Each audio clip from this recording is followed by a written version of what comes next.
Test na naman natin yung ito.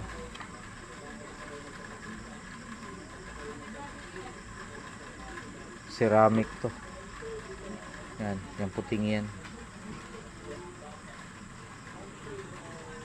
Ceramic yan.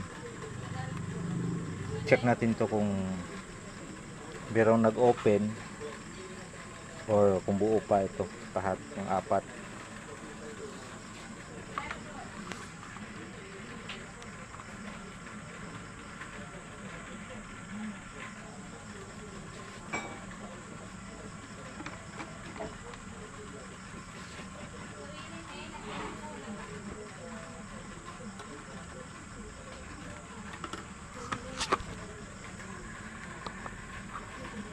Siya na kayo nito, wala kasi akong CP holder, kaya pagtsagaan nyo na lang itong video ko.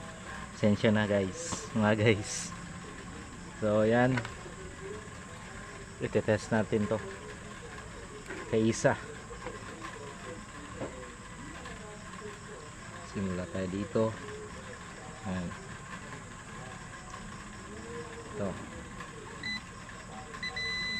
buo, buo,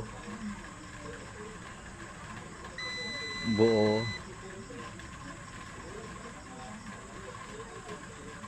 uy, baka ito yung problema niya, walang contact, parang open siya. Sige, ito check muna natin sa kabila kung buo din dito sa kabila.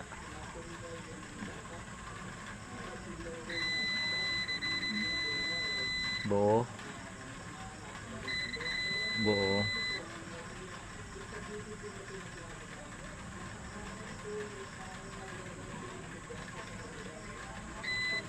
buo, buo. So meaning yun, ito yung isang to nag-open siya. Babaklasin natin to, check natin kung buo or nag-open na siya. Yeah. Pag ma-found out natin na nag-open na siya, re-replace natin siya. Same value. Tapos i-check natin, i-test natin kung hindi na mag-ilaw yung protect. Babaklasin ko muna. So ito na yun. Para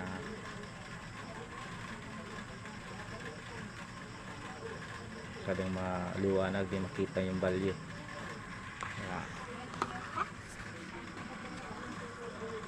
Ito yun siya.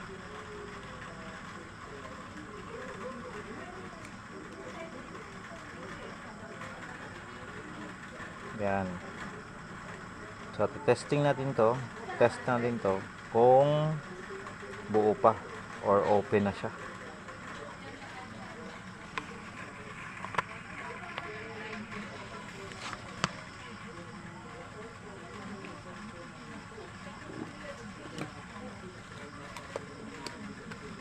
Tapos sa digital, ilagay natin siya sa continuity.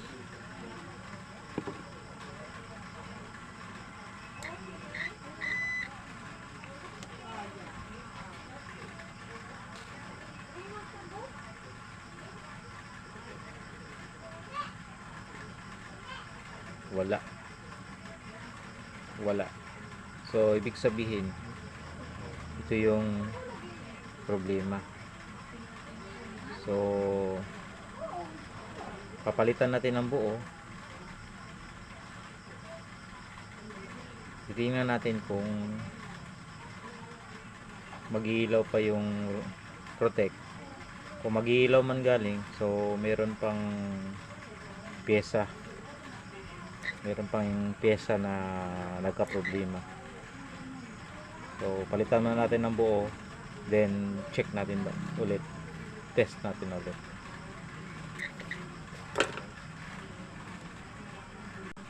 So ito na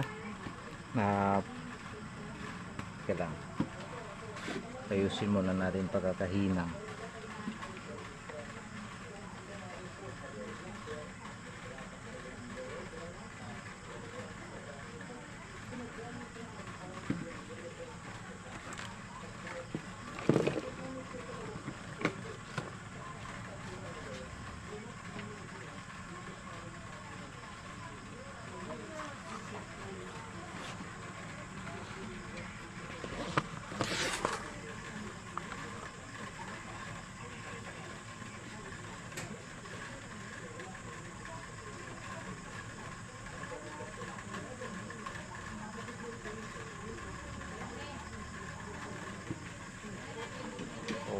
Okay.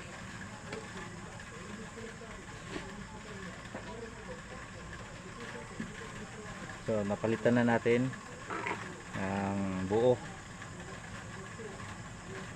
So babalik natin,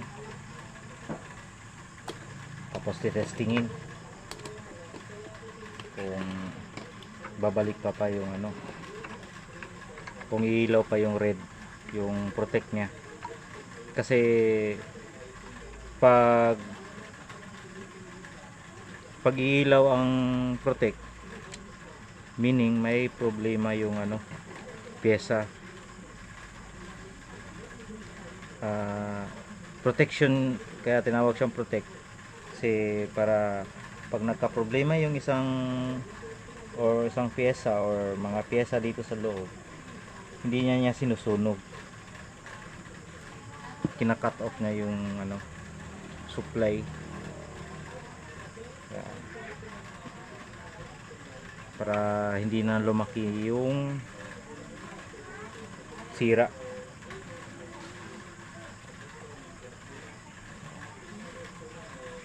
So ibalik muna natin to.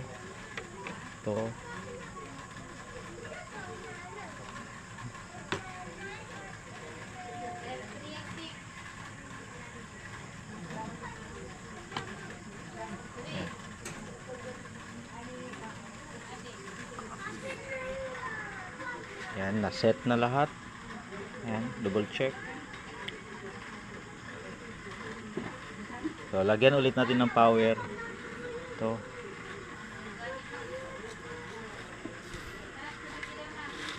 Yeah.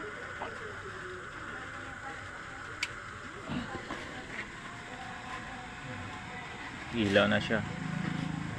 So tingnan natin. So wala, hindi na siya nag red. So susubukan muna natin, lagyan siya ng sounds at tunugan natin kung tutunog siya. Kung tutunog na to, walang problema. So meaning, ibig sabihin ito lang ang nagka-problema.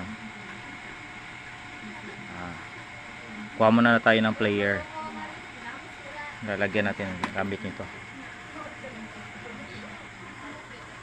Susuksok natin dito.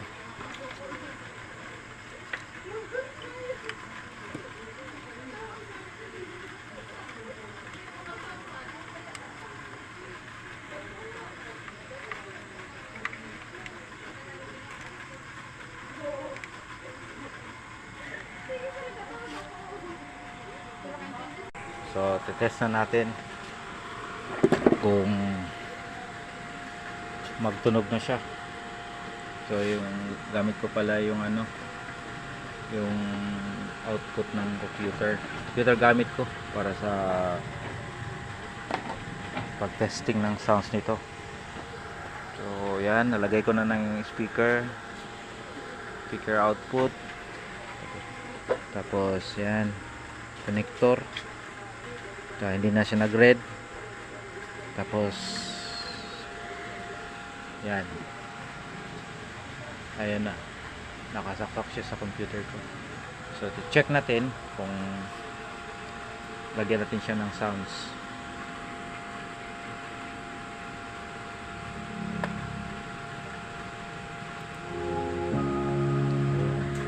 narinig nyo. Tinunog na siya.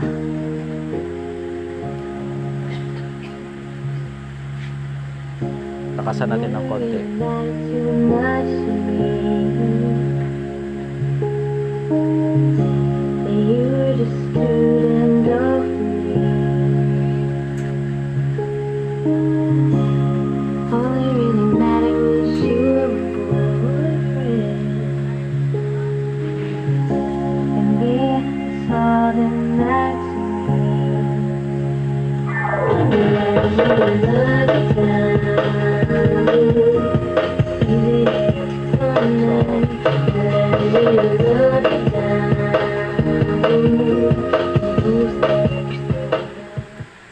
So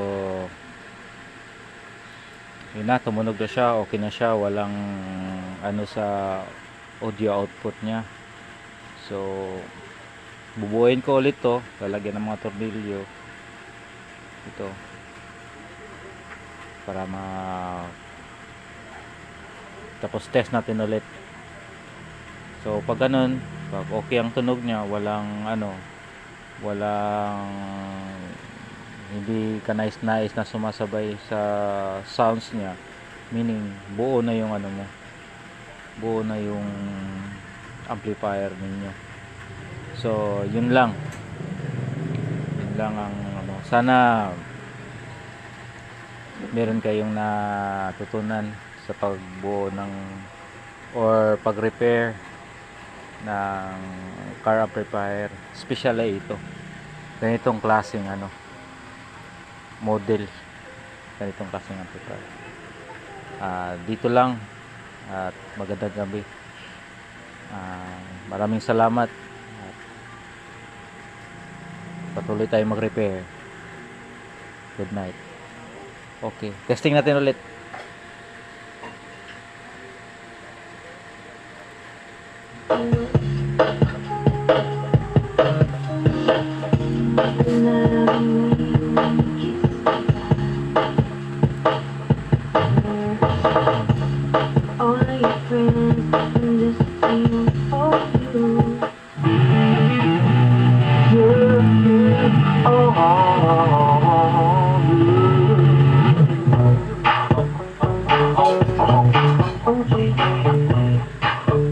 Okay na to, okay na.